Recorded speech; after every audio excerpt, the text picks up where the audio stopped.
Hello guys. आज हम पढ़ेंगे VMO Kota exam BA first year exam Hindi literature Hindi साहित्य है। हिंदी साहित्य सब्जेक्ट है HD02 हिंदी साहित्य, जिसका विषय कथा साहित्य के बारे में आज हम इम्पोर्टेंट क्वेश्चन पढ़ेंगे। इसमें 70 नंबर का पेपर आता है, 30 नंबर असाइनमेंट के होते हैं, 100 नंबर का होता है कुल, जिसमें 70 में से ए और बे से 3 खंड आते हैं। और इस कथा साहित्य में 2 क्वेश्चन आएंगे व्याख्या करनी है, जो आपके बोनस नंबर ही मानो एक तरह के 2 क्वेश्चन आता है। पहला क्वेश्चन है, उसने कहा था कहानी के 2 प्रमुख पात्रों के नाम लिखिए। उसने कहा था कहानी के 2 प्रमुख पात्र लहना सिंह सूबेदारनी। लहना सिंह यह कहानी का मुख्य पात्र है, जो एक वीर और कर्तव्यनिष्ठ सिख सैनिक हैं। कहानी में इसका प्रेम, त्याग, देश प्रेम प्रमुखता से उभरता है। सूबेदारनी लहना सिंह की बचपन की प्रेमिका और सूबेदार हजारा सिंह की पत्नी थी। कहानी में वे लहना सिंह ने अपने पति और बेटे बोधा सिंह की रक्षा करने का वचन देती है, जिसे लहना सिंह कथे निभाता है। अगला क्वेश्चन है, वृंदावन लाल वर्मा के 2 ऐतिहासिक उपन्यास के नाम लिखे। वृंदावन लाल वर्मा के 2 प्रमुख ऐतिहासिक उपन्यास है, गढ़कुड्डार और विराटा की पद्मिनी। अगला क्वेश्चन है, कालिंदी चरण किस कहानी का पात्र है। कालिंदी चरण जयेंद्र कुमार की कहानी पत्नी का एक पात्र है। पत्नी जयेंद्र कुमार की कहानी है। यह कहानी सुनंदा और कालिंदी चरण नामक 2 मुख्य पात्रों के इर्द गिर्द घूमती हैं। अगला क्वेश्चन है, पुरुष की रात की कहानी में प्रमुख पात्र का नाम लिखिए। पुरुष की रात कहानी के मुख्य पात्र हल्कू मुन्नी जबरा। हल्कू कहानी का मुख्य पात्र एक गरीब किसान जो ठंड में खेत की रखवाली करता है। मुन्नी हल्लू की पत्नी है, जो अपने पति के साथ गरीबी में जीवन यापन करती है। जबरा हल्कू का वफादार कुत्ता है, जो उसके साथ खेत में पहरा देता है। नेक्स्ट क्वेश्चन है, अरुण किस राज्य का राजकुमार था। तो उत्तर कपूरथला के राजसी परिवार में राजकुमार के रूप में जन्मे। सिंह का जन्म श्रीनगर में हुआ। उसका समय जम्मू कश्मीर और राज्य का हिस्सा था। उस समय जम्मू और कश्मीर राज्य का हिस्सा था। अगले में, परमात्मा का कुत्ता कहानी में विदित व्यक्ति के ने अपना नाम बताइए। क्या नाम बताया। परमात्मा का कुत्ता कहानी में वृद्ध व्यक्ति ने अपना नाम क्या बताया। तो परमात्मा का कुत्ता कहानी में वृद्ध व्यक्ति ने अपना नाम मोहन बताया है था। अगला, भीष्म शाह ने रचित कहानी का नाम लिखिए। भीष्म शाह ने रचित कहानी का नाम लिखिए। भीष्म जी ने उनकी कहानी की चर्चा सबसे अधिक होती है, जो विभाजन की पृष्ठभूमि पर लिखी गई है। सांप्रदायिकता विरोधी हैं। अमृतसर से आ गया था निमित्त, जोर बख्श, पाली वीरा आदि जैसी कहानी लिखी। आगे खंड वे, चीप की दावत कहानी का वातावरण परिवेश का प्रकाश डालिए।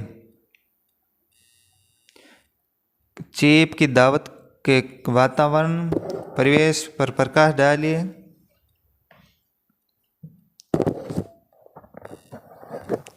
जिसमें चीप की दावत उत्तर है। चीप की दावत कहानी का वातावरण मुख्य रूप से मध्यवर्गीय शहरी का जीवन का है। इसमें दिखावे और अवसरवादिता की भावना प्रबल है। कहानी का परिवेश आधुनिकता के नाम पर पाश्चात्य संस्कृति के आधुनिकीकरण और उसके कारण पारिवारिक मूल्य में विघटन का दर्शाता है। कहानी में सोमनाथ नामक एक महत्वाकांक्षी व्यक्ति अपने बॉक्स बॉस को खुश करने के लिए अपनी बूढ़ी माँ को छिपाने की कोशिश करता है, जो कहानी के वातावरण एक तनावपूर्ण और सामाजिक रूप से जटिल स्थिति में डाल देता है। अगला कहानी का वातावरण का विवरण। शहरी जीवन में कहानी के दिल्ली जैसे शहर में घटित होती हैं, जहाँ आधुनिकता और पश्चिमी संस्कृति का प्रभाव स्पष्ट रूप से देखा जा सकता है। मध्यवर्गीय मानसिकता। कहानी का मुख्य पात्र सोमनाथ एक मध्यवर्गीय व्यक्ति था जो अपने नौकरी की तरक्की पाने के लिए हर संभव प्रयास करता था, जहाँ तक अपने पारिवारिक रिश्तों को नज़रअंदाज कर देता। नेक्स्ट, दिखावा और अवसरवादिता। कहानी में सोमनाथ अपने बॉस को खुश करने के लिए घर में दावत का आयोजन करता है और अपनी माँ को छिपाने की कोशिश करता है, जो दिखावा और अवसरवादिता की भावना का उजागर करता है।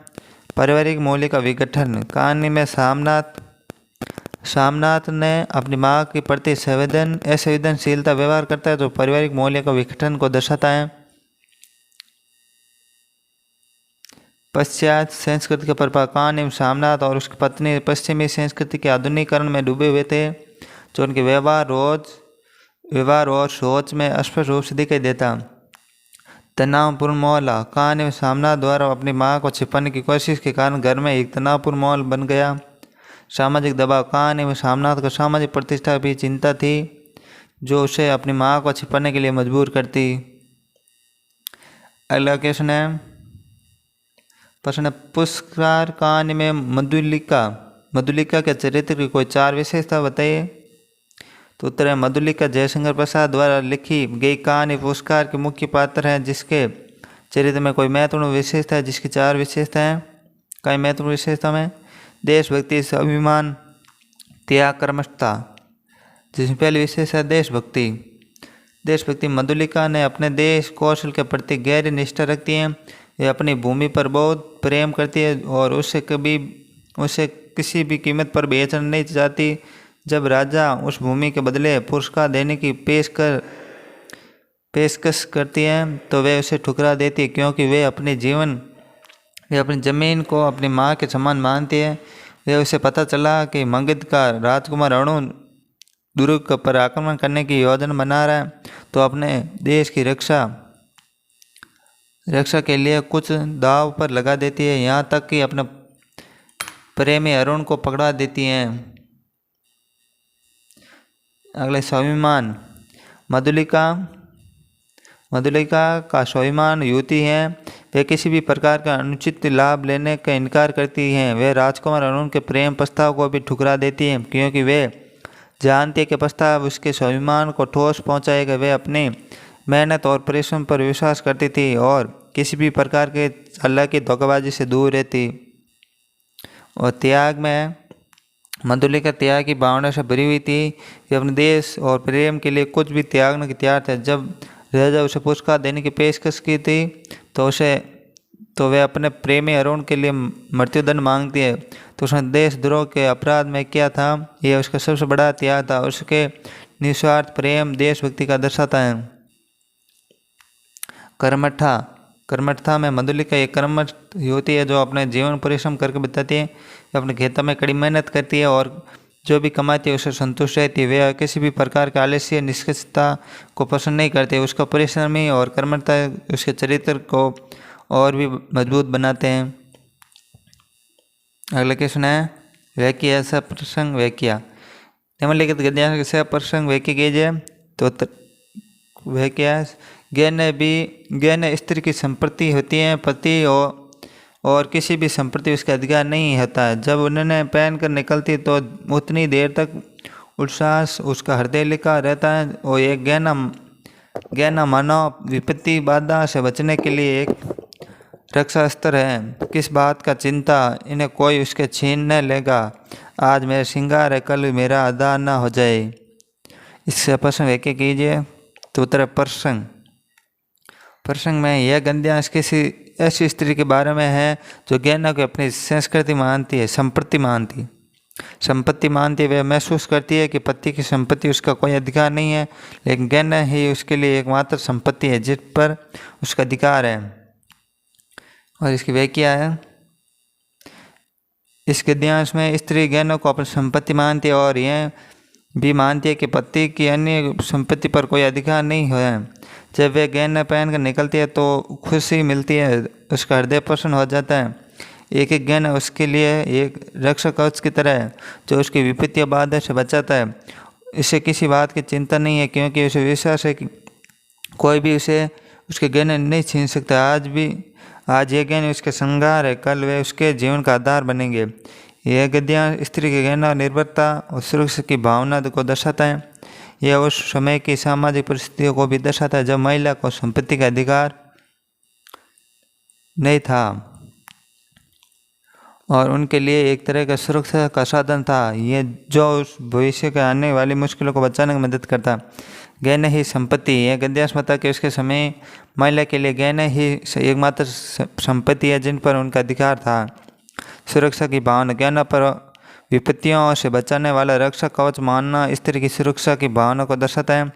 भविष्य का आधार। गहनों को भविष्य का आधार मानना स्त्री के लिए गहनों का महत्वपूर्ण दर्शाता है।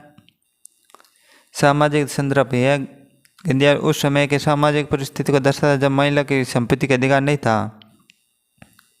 और एक और है गद्यांश कैसा प्रसंग व्याख्या। पानी की राहत सांस ली, विमुक्त भाव से कहा, अब कहीं मन को चैन मिला। मैंने तो खोया बात कुछ दूसरी है, पर कुएं में पानी न तो हम भी क्या करें। यदि कुएं का पानी नहीं छोड़ता तो जिंदा रहते उसे घेरते भले। लाचारी जो ने कराया बोड़ा है, कुएं में पानी न ही है, उसमें दिमाग देने रहे। इसकी सप्रसंग व्याख्या है। यह गद्यांश ऐसे व्यक्ति के मनोदशा का वर्णन करता है जो पानी की कमी से जूझ रहे हैं। अब उसके पानी मिल गया तो पानी मिलने पर उसे राहत मिली, उसे चैन की सांस ही। हालांकि वे भी स्वीकार करता है कि पानी की उपलब्धता एक मजबूरी है। यदि पानी नहीं होता तो कुएं में कूदने जैसा बेवकूफ़ी भरे काम करने का मजबूर हो जाता। गद्यांश में पानी की राहत की सांस ले तात्पर्य है कि व्यक्ति को पानी की कमी के कारण बहुत परेशानी हो रही थी, अब पानी मिलने पर बहुत सुकून मिला। विमुक्त भाव से कहा का अर्थ है उसने बिना किसी झिझक के अपनी बात कही, जिसे पता चलता है कि अपनी भावना को खुलकर व्यक्त कर रहा है। अभी कहीं मन का चैन मिला से तात्पर्य है उसने अब जाकर शांति मिली है क्योंकि पानी की कमी से बहुत परेशान हो रहा था, बहुत परेशान कर रखा था। मैंने तो सोया बात कुछ दूसरी है। इसका अर्थ है कि पानी की उपलब्धता पर एक बहुत महत्वपूर्ण चीज़ है जिसके बिना जीवन जीना बहुत मुश्किल है, पर कुएं में पानी न हो तो हम क्या करें। यह सवाल है कि जो दर्शाता है कि यदि पानी नहीं होता तो व्यक्ति क्या कर सकता है। वो अपने कुछ भी न करने का मजबूर हो जाता। यदि कुएं का पानी नहीं छूटता तो जिंदा रहते उसे खेड़ते भला। एक सवाल है कि दर्शाता है कि पानी की कमी व्यक्ति क्या करने की मजबूर हो जाता है। लाचारी जो न कर पाए बोड़ा है का अर्थ है मजबूरी। व्यक्ति कुछ भी कर सकता, चाहे वह कितना भी बेवकूफ़ भरा क्यों नहीं हो। कुएं में पानी न हो तो उसमें दिमाग देने रहे का अर्थ है यदि कुएं में पानी नहीं है तो व्यक्ति कुएं में कूदने जैसा काम कर सकते हैं जो व्यक्ति के लिए खतरनाक काम है। इसका गद्यांश करते हैं निष्कर्ष। यह गद्यांश पानी के महत्व को दर्शाता है जो भी बताता है कि पानी की कमी में व्यक्ति किस हद तक जा सकता है। यह धार्मिक वर्णन है, हमें पानी के महत्व को समझाना मदद करता है। अगला क्वेश्चन है, और आगे बढ़ने से पहले एक बार हमारे YouTube चैनल बालाजी क्लासेस भी को सब्सक्राइब कर लें। वीडियो अच्छा लगे लाइक कमेंट शेयर जरूर करें और हमारा टेलीग्राम ग्रुप भी ज्वाइन कर लें। अगला क्वेश्चन है, वापसी कहानी मध्यवर्गीय समाज किस प्रकार की अभिव्यक्त हुआ है जो स्पष्ट कीजिए। तो उत्तर है उस परिवर्तक की कहानी वापसी में मध्यवर्गीय समाज का चित्रण, आधुनिकता और पारंपरिक मूल्यों का टकराव, बुजुर्गों के प्रति संवेदनहीनता और बदले पारिवारिक रिश्ते के संदर्भ में किया गया। कहानी में गजेंद्र और बाबू जो रेलवे से सेवानिवृत्त होकर अपने परिवार के साथ रहने आते हैं, अपने ही घर में अपेक्षित महसूस करते हैं। यह कहानी संयुक्त परिवार से विघटन और व्यक्ति के अकेलेपन को दर्शाती हैं। साथ ये सिखाती है कि कैसे आधुनिकता के प्रभाव में पारंपरिक संबंध का महत्वपूर्ण बदल रहे हैं। मध्य वर्ग समाज का चित्रण, परंपरा और आधुनिक का टकराव। यह कहानी में गजाधर बाबू पारंपरिक मूल्य और परिवार के प्रति समर्पित व्यक्ति है, लेकिन उनके परिवार के सदस्य आधुनिक जीवन शैली और सोच के अनुसार ढल चुके हैं। यह टकराव कहानी स्पष्ट रूप से दिखाई देता है। बुजुर्गों की अपेक्षा। गजाधर बाबू को अपने ही घर में अपेक्षा अलगाव का सम्मान करना पड़ता है। यह दर्शाता है कि जैसे कि आधुनिक समाज के बुजुर्गों के प्रति सम्मान और स्नेह कम हो रहा है। बदलते पारिवारिक रिश्ते। कहानी में पारिवारिक रिश्तों में प्रेम आत्मीयता की कमी दिखाई देती है। गजाधर बाबू और उनकी पत्नी के बीच भावनात्मक दूरी है जो आधुनिक जीवन शैली के कारण रिश्तों पर पड़ने वाले प्रभाव को दर्शाती है। सेनावर्ती के बाद अकेलापन। कहानी में गजाधर बाबू सेनावर्ती के बाद अपने परिवार के साथ रहना है, लेकिन उन्हें वहाँ अकेलापन महसूस होता है। यह दर्शाता है कि कैसा आधुनिक समाज सेनावर्ती के बाद सामाजिक भावनात्मक रूप अकेला रहता है। संयुक्त परिवार का विघटन। कहानी में संयुक्त परिवार का विघटन भी दिखाया गया। गजाधर बाबू के परिवार सदस्यों के बीच आपसी संबंध और सहयोग की कमी है जो संयुक्त परिवार का विघटन कारण बनती है। निष्कर्ष है, कहानी वापसी कहानी के आधुनिक मध्यवर्गीय समाज में बदलते पारिवारिक मूल्य, बुजुर्गों के प्रति संवेदनता और व्यक्तिगत के अकेले की समस्या का उजागर करती है। कहानी में गजाधर बाबू के मध्य से यह दिखाया गया कि कैसे आधुनिक के प्रभाव में व्यक्ति अपने घर में पराया महसूस करने लगता है। वे अपने जीवन का अर्थ खोजने के लिए संघर्ष करना पड़ता है।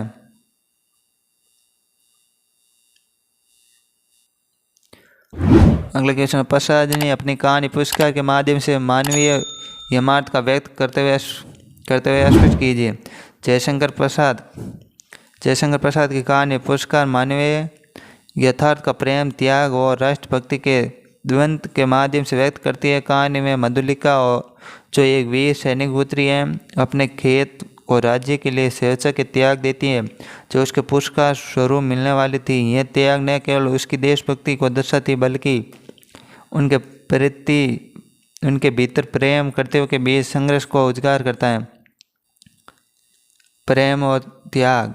मधुलिका को अपने खेत के लिए प्रति प्रेम और उसके राज्य की स्वेच्छा को सोपान कहानी में प्रेम और त्याग के गहरे मानवीय पहलू को दर्शाती हैं।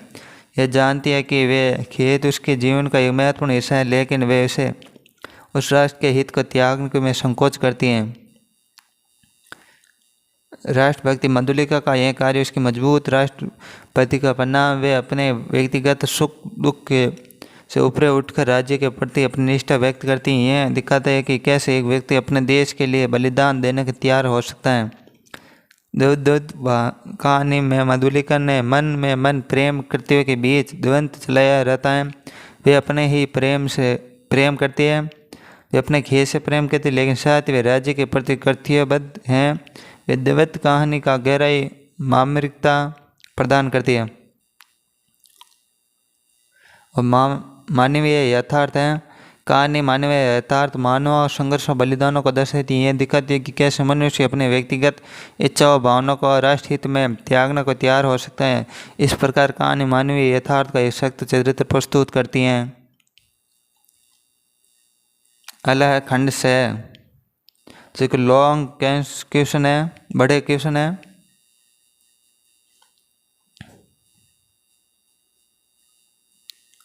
जिसमें पहला क्वेश्चन है, आंचलिक उपन्यास के मनोवैज्ञानिक उपन्यास पर टिप्पणी लिखिए। आंचलिक उपन्यास और मनोवैज्ञानिक उपन्यास दोनों ही हिंदी साहित्य में महत्वपूर्ण विधाएं हैं। आंचलिक उपन्यास किसी भी विशेष जीवन शैली, संस्कृति और वातावरण को चित्रित करती है, जबकि मनोविज्ञान उपन्यास पात्रों के आंतरिक दुनिया, भावना को मानव मानसिक प्रक्रिया पर केंद्रित है। आंचलिक उपन्यास में आंचलिक उपन्यास जैसा कि नाम से ही स्पष्ट है कि किसी विशेष अंचल क्षेत्र के जीवन को केंद्र में रखकर लिखा जाता है। यह उपन्यास किसी अंचल की भौगोलिक, सामाजिक, सांस्कृतिक, आर्थिक परिस्थिति का चित्रण करता है, जिसमें इसमें अंचल विशेष के लोगों और भाषा, रीति रिवाज, खान पान, रहन सहन और उनकी समस्या का उजागर किया जाता है। फणीश्वर नाथ रेणु का मेला आंचल हिंदी साहित्य का एक प्रसिद्ध आंचलिक उपन्यास है जिसमें बिहार के गांव के जीवन को दर्शाया गया है। मनोवैज्ञानिक उपन्यास। मनोवैज्ञानिक उपन्यास जैसे कि नाम से ही स्पष्ट है कि पात्र के मन की गहराई में झांकने का प्रयास करता है। यह उपन्यास पात्रों की भावनाओं का विचार और मानसिक प्रक्रियाओं का उजागर करता है। इसमें पात्र के अंतर्द्वंद, मानसिक उलझनों और उनके जीवन मनोवैज्ञानिक पहलुओं को दर्शाया जाता है। जयचंद्र कुमार हिंदी साहित्य में मनोवैज्ञानिक उपन्यास का माना जाता है। और दोनों में अंतर क्या है? केंद्रीय विषय में आंचलिक उपन्यास किसी विशेष क्षेत्र में जीवन पर केंद्रित है, जबकि मनोवैज्ञानिक उपन्यास पात्र के मानसिक जीवन पर। और बाहरी और आंतरिक। आंचलिक उपन्यास बाहरी दुनिया, सामाजिक, आर्थिक, संस्कृति का चित्रण करते हैं, जबकि मनोवैज्ञानिक उपन्यास आंतरिक दुनिया, मानसिक, भावनात्मक का शैली में। आंचलिक उपन्यास में अंचल विशेष की भाषा, बोली, संस्कृति का प्रयोग होता है, जबकि मनोवैज्ञानिक उपन्यासों में भाषा शैली के पात्र के मानसिक स्तर के अनुसार बदलती हैं। अगला है उपन्यास के उद्भव विकास को समझें। उत्तर है उपन्यास के उद्भव और विकास को समझने के लिए हमें किसके साहित्य का इतिहास की दृष्टि डालनी चाहिए। उपन्यास का उद्भव। परिभाषा। उपन्यास का विस्तृत गद्यात्मक कथा है जिसमें समाज, व्यक्ति, परिवेश, जीवन दर्शन, समय, यथासंभव पूर्ण प्रभावी चित्रण होता है। उपन्यास का जन्म पश्चिमी साहित्य विशेषकर अंग्रेजी में हुआ, जो 17वीं-18वीं शताब्दी में, जब यूरोप औद्योगिक क्रांति, नगर जीवन का विकास, मध्य वर्ग का उत्थान और मॉडर्न कला का प्रसार हुआ। जब उपन्यास जैसी विद्या का निर्माण हुआ तो पारंपरिक अंग्रेजी उपन्यासकार Daniel डिफो, Robins Crusoe, Henry fielding, Samuel Richardson और आगे चलकर चार्ल्स डिकेंस, जॉर्ज एलियट आदि ने उपन्यास को परिष्कृत बनाया। अगला है हिंदी उपन्यास का उद्भव।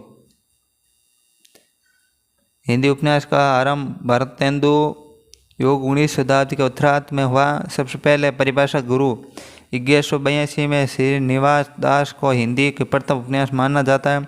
इसमें तत्कालीन समाज, परिवार और नैतिक शिक्षा के चित्रण हैं। इसके बाद बालकृष्ण भट्ट का मुंशी प्रेम नसीर के उपन्यास में आया। इस दौरान उपन्यास के नैतिक शिक्षा, सामाजिक सुधार, आधुनिक चेतना पर जोर देता है। हिंदी उपन्यास का विकास कैसे हुआ? तो हिंदी उपन्यास द्वितीय युग में 1900 से 1918 ईस्वी उपन्यास का यथार्थ समाज के अधिक निकट आया। प्रेमचंद जैसे महान साहित्यकार इसी काल में सक्रिय हुए। प्रेमचंद युग 1918 से 1936 हिंदी उपन्यास का स्वर्ण युग है। प्रेमचंद ने उपन्यास समाज, जीवन, विकास, किसान जीवन से जोड़ा। उपन्यास सेवा सदन, प्रेमाश्रम, गबन, कर्म भूमि, गोदान, इन उपन्यास का सामाजिक यथार्थ, आर्थिक विषमता, ग्रामीण जीवन, स्त्री स्थिति और राष्ट्रीय चेतना का चित्रण मिलता है। प्रगतिवादी युग समाजवादी दृष्टिकोण वर्ग में संघर्ष का चित्रण है, जिसमें प्रमुख उपन्यास राग्य राघव, कब तक पुकारे, भागवती चरण वर्मा चित्रलेखन, यशपाल दिव्या, देशद्रोही, प्रेमी तेरी इस बात की, प्रयोगवादी नई कहानी योग्य 1950 से 1970, मनोवैज्ञानिक विश्लेषण, अस्तित्ववादी चिंतन का प्रभाव, उपन्यासकार यज्ञनीय नदी के द्वितीय शेखर, एक जीवनी इंद्रिय विजय वर्मा निराला, समाज की जगह व्यक्ति का अंतर जागत का पर ध्यान है। आधुनिक काल 1970 से अब तक, स्त्री विमर्श, दलित विमर्श, उत्तर आधुनिकता, वैश्वीकरण, तकनीकी युग की चुनौती का उपन्यास का हिस्सा बनी। प्रमुख उपन्यास मनु भंडारी, आपका बंटी, माँ भोज, नागार्जुन, बलचनम्मा, कृष्णा, सोबती, जिंदगी नामा, सुभद्रा कुमार चौहान, कृष्णा, अग्निहोत्री, कमलेश्वर, कितने पाकिस्तान, निर्मल वर्मा, अंतिम अरण्य, लालटीन की छत। निष्कर्ष उपन्यास एक आधुनिक विधा है जो व्यक्ति के समाज के जटिल क्षमता को दस्तावेज। यूरोप में मध्य वर्गीय जीवन का यथार्थ उपजब था। हिंदी में सामाजिक सुधार, फिर भी ग्रामीण यथार्थ, प्रगति, प्रगति प्रयोगवाद और अब स्त्री दलित और उत्तर आधुनिक विमर्श तक का सफर तय कर चुका है। आज हिंदी उपन्यास विश्व स्तर का मान्यता प्राप्त कर रहा है। अगला है परमात्मा का कुत्ता कहानी के मूल विवेचना का स्पष्ट कीजिए। परमात्मा का कुत्ता प्रसिद्ध लेखक राजेंद्र यादव की कहानी है। यह कहानी सामाजिक विसंगतियों, धार्मिक पाखंड और वर्ग भेद पर गहरी चोट करती है। कहानी का सारांश है, कहानी एक कुत्ता मंदिर में चला जाता है। मंदिर की पुजारी और भक्त उसकी अपवित्र मानते हैं, वे उसे बाहर निकालने की कोशिश करते हैं, मार पीटते हैं, क्योंकि उनके अनुसार वे मंदिर पवित्र भंग कर देता है। दूसरी ओर वह कुत्ता अमीर लोगों के गाड़ी के पास होता है, उसके प्यार मिलता है, उसकी देखभाल होती है। मूल संवेदना सामाजिक विषमता, वर्ग भेदभाव की आलोचना। कहानी में यह दिखाती है कि इंसान और जानवर दोनों की कीमत उनकी स्थिति और स्थान के तय करती है। मंदिर में वही कुत्ता अपवित्र, पर अमीर घर में वही प्यारा पालतू बन गया। यह समाज की दोहरी मानसिकता का उजागर करता है। धार्मिक पाखंडता प्रभार। मंदिर जो परमात्मा का घर माना जाता है, वहाँ एक सूर प्राणी कुत्ता भगवान का पानी न मानकर अशुद्ध समझा जाता है। यह संदेश मिलता है कि धर्म और पूजा केवल दिखावा बनकर रह गए। मानवता का प्रश्न। लेखक यह बताता चाहता है कि असली धर्म करुणा, दया, सहानुभूति है। अगर हम ऐसे जीवन को मंदिर में मार कर निकालते हैं तो हमारी भक्ति, ईश्वर प्रेम नितर हो जाते हैं। व्यंग्यात्मक स्वर। कान में व्यंग्य यह है कि परमात्मा का घर कहलाने वाले मंदिर में परमात्मा का कुत्ता भी जगह नहीं पा सकता। इस कहानी का निष्कर्ष है, इस कहानी का मूल संवेदन है कि समाज में व्यापक पाखंड, असमानता, धार्मिक रूढ़ियाँ असली मानवता, ईश्वर भक्ति की भावना को दबा देती है। लेकिन हमें यह सोचने पर मजबूर करता है कि यदि ईश्वर पर हर जीव में है तो फिर किस प्रणाली के अपवित्र मान का तिरस्कार करना तक उचित है।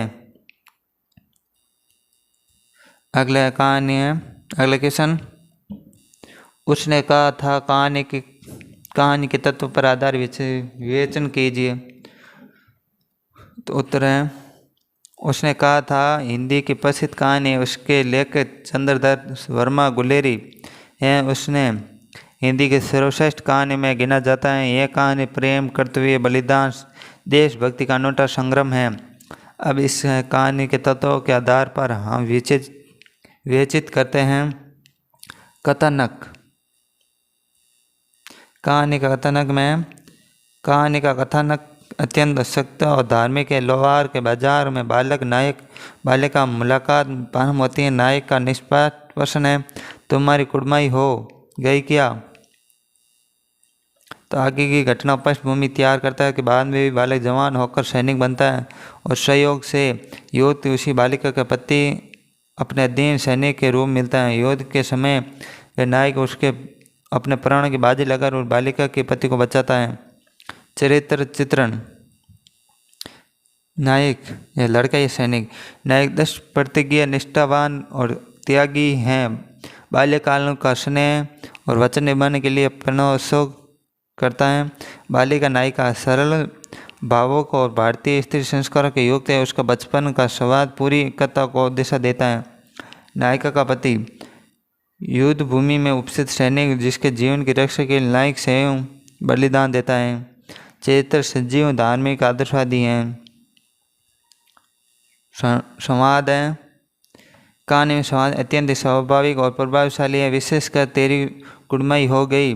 यह संवाद पूरे कथानक की रीढ़ और कहानी के अमर बना देती है। संवादों में संक्षिप्तता और गहराई है। परिवेश। कहानी का परिवेश 2 स्तर पर है। लोहार की पारंपरिक सांस्कृतिक परिवेश बाल्यकालदशी है। युद्ध भूमि का रोमांचक, तनावपूर्ण, बलिदान, ओतप्रोत वातावरण, दोनों परिवेश कहानी के जीवन यथार्थपरक बनाते हैं। भाषा और शैली। गुलेरी जी की भाषा संजीव, सहज, प्रभावशाली है। कई पंजाबी शब्दों का प्रयोग स्थानीयता को सख्त करता है। शैली संवेदनात्मक, भावनात्मक है और जो कथा को हृदय स्पर्शी बनाती हैं। प्रमुख भाव पर प्रेम और वचनबद्धता, नारी के प्रति आदर, कर्तव्य और त्याग की भावना, देशभक्ति के और आत्म बलिदान। कहानी की संवेदना, कहानी की मूल संवेदना यह है कि सच्चा प्रेम स्वार्थी रहता है, त्यागनीय होता है। नायक अपने बच्चे के वचन को निभाने के लिए प्रसंग करता है, जो प्रेम को मानता और भारतीय संस्कृति निष्ठा प्रकट करता है। निष्कर्ष उसने कहा था कि हिंदी कहानी के साहित्य की मील का पत्थर यह कहानी का केवल प्रेम कथा नहीं है, बल्कि त्याग, निष्ठा, कर्तव्य, देशभक्ति का अमर कथा है। और ऐसे वीडियो देखने के लिए हमारे YouTube channel Balaji classes break को सब्सक्राइब कर लें। वीडियो अच्छा लगे लाइक कमेंट शेयर जरूर करें। एक बार हमारे टेलीग्राम ग्रुप को ज्वाइन कर लें, वहाँ पर वीएमओ संबंधित सभी नोटिफिकेशन मिलता रहेगा। और बीए फर्स्ट ईयर एग्ज़ाम के लिए प्लेलिस्ट बनी हुई है, वो पर जाकर देख सकते हैं।